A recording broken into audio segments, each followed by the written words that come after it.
Dr. Gary Frye is Director of Development and Grants at Lubbock-Cooper Independent School District in Lubbock, Texas. Dr. Frye, thank you for being here. Oh, Rod, it's just great to be here. Tell me what's going on down at Lubbock at your school district. Well, at our school district, I got a little bit of the background. It's kind of strange. We have the problem that our kids score too well on tests and aren't poor enough. So one of the things that I do is make consortia to apply for grants. It's been a strange summer in the sense that we've gotten $20 million worth of grants funded over the summer, and ours is the largest school district in there with only about 4,300 kids. One of the schools that was funny that got kind of a specialized grant for people that have that problem with low test scores and with very poor kids. They have 140 kids total, K through 12, and with the grants that we wrote, this year they'll get about 1.5 million, next year get another million, and they might have a third year of the grant and get another one, and it literally doubled the school district budget. So we're doing a lot of different things that normally you couldn't do in small rural schools, and I always tell folks, more money is better than less. Yeah, now I don't want to get too far off topic here, but I've seen organizations where just a bunch of money dropped in on top of them and it just buried them. How do you live with that? What we've got is one of the things that I do, because this is again one of the things I always tell folks, you have to have a vision for what you want to get done with both your school district and long-term and this grant in particular. Because I said grant writers can get you lots of money and you start chasing money instead of the mission of your organization. Right up. And this one, when we did it, we literally had a third of the staff helping write the grant because they only have 18 total staff members that teach. We got a plan that was going to one-to-one computing, which was why it cost so much, because we're literally buying every kid a good laptop and doing a amazing infrastructure for the backbone so that you could have every kid in the school online at the same time, all using it in their instruction. And then we developed staff development and stuff related to that. We were just talking about the implications of so much money dropping in out of the sky, and you mentioned that you got to have a vision with your money. You know, so many people find that an unexpected facet of grants is having to be a leader, having to be an agent of change. How would you recommend somebody who's new at this, who might be more comfortable in their own environment, authoring proposals in a quiet room, suddenly now has to go out and build coalitions? Whenever you look at it, you have to sometimes, in the vernacular of West Texas, like Friday Night Lights, suck it up and get it done. All right. And the thing that I'm saying on that, of what I mean is, you go, what are the advantages of having these resources? Because as I tell people, you do not want a computer. You do not want a curriculum. You do not even want the money. And they go, yes, I do. You go, no. You want what that money can do because you're meeting the needs of your students. There you go. And by meeting their needs, you're now producing that lifelong learner who can be much more productive citizen. But it all gets back to the thing of, never worry about the money you're asking for, because if your program is good enough and your plan is good enough and you give the reviewers a reason to fund you, the dollars don't matter, as in the one school district that got literally $10,000, $15,000 a kid to do a one-year program. Wow, that's incredible. All right, back on topic. Okay. Tell me about the work that you did in pursuit of your doctorate. Oh, yeah. Back in 2001, found it was AAGP there, American Association of Grant Professionals, instead of Grant Professionals. I was a very green grant writer who literally, as Bev Brown has said, I wrote a grant at Spade, Texas for the migrant special ed kids. It was funded. When I came to Cooper, because I was hired in the Saturday before school started on Monday, because they needed a math, health, PE teacher who then, oh, you do special ed, the other block schedule works. I got an interesting set of students, and so I wrote an Eisenhower grant to do pre-algebra in 8th grade, which was cutting edge then, and then with the idea I was going to be the pre-algebra teacher. I would get kids that at least knew what a fraction was. And they screwed me up by making me with the special ed background and the reading background, because I have 14 teaching certifications from Texas and 5 professional, so I have 19 certifications. They made me the dyslexia coordinator and grant writer, and thought if I could bring in $30,000, they got this state mandated program for free.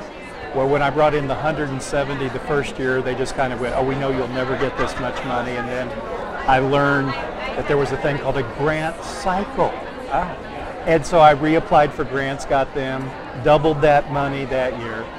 This was the year I found the folks at AAGP, went to the conference, found out there was this thing called reviewing grants, that you could go and review other people's grants and decide who got the money. And I went, if I can go do that, I might be able to double it again, and I did. And that was when they said, you know, why don't you just go get grants? We can hire lots of good teachers now. Okay.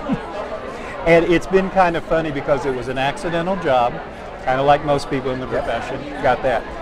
Whenever I finally, and this is getting to the doctorate, because as I told you, I porch rock, but we'll eventually get back to it. Sure. I sent in a proposal to folks in DC. I had, as I said, 14 teaching fields, 5 professional, about 15 years experience in the classroom. And one of the reviewer comments was, I'm not sure the principal investigator has enough background in education to run this type of program. And to myself, I thought, you sorry, no good, PhD, snob, yeah. Went back because I laughingly said, had made it to the 38th grade, because I was a professional student to get all those certifications. Got with a major professor, set up my ed leadership, and did the thing of studying why school districts create the grant writing position. And literally was out, I finally finished in about 6 months. And it was funny because I said, yes, I came here in 1978, and I finally graduated in '02. But life is good. How about that?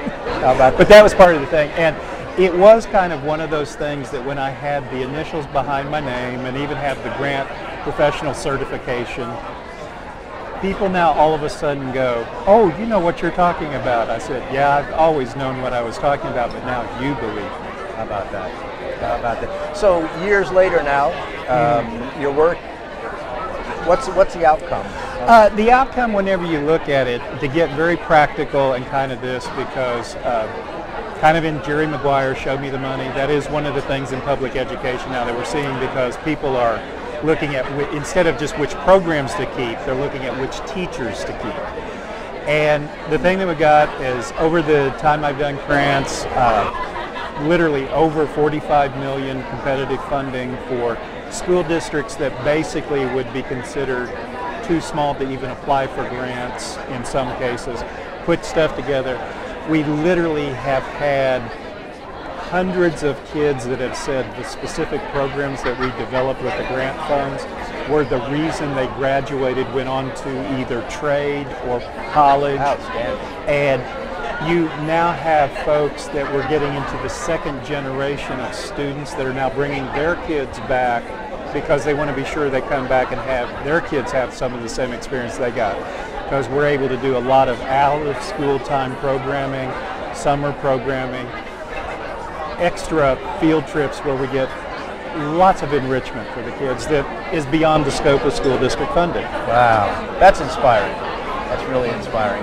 So, as you meet some of the younger, less seasoned grants professionals here at the conference, what strikes you? Anything in particular come to mind, or any bit of advice that you might?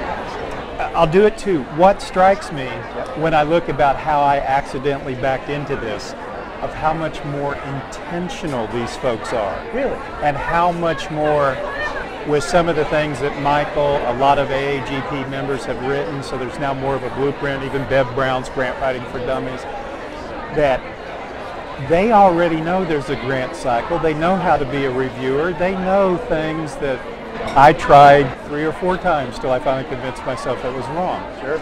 The other thing that's always amazing to watch is us old timers that literally go, no, I was a special ed migrant math teacher, and just wrote a grant, and I was an expert because I had gotten 2 grants for $40,000, so I was an expert. Okay.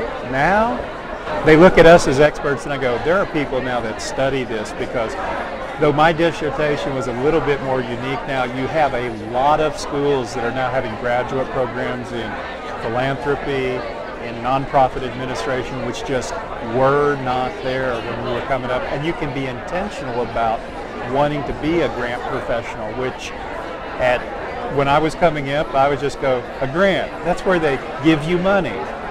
And it's amazing how much knowledge they have beyond just the kind of naivete that I had back then. I think we all kind of learned it the hard way to begin with, that's for sure. Yeah.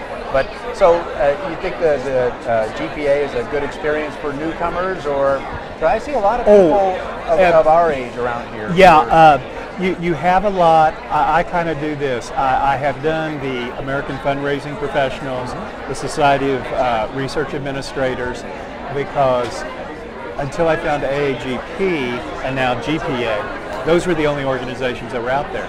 And I look at specifically for people that are in the grant proposal development aspect. This is the only organization that everybody knows what we're doing, and we can talk everywhere from the thing of, no, you only need to justify on the left side because the breakup on lines on the right makes it easier for the reviewers to read, versus we need this much white space, versus, oh, here's a program that I developed that will meet those student needs. And it's the only place I've seen that you have all of that level of expertise literally once a year in the same spot. And it's very interesting because this is one of the few conferences that I'm willing to reach into my hip pocket and pay if my district can't. Because other conferences is like, no.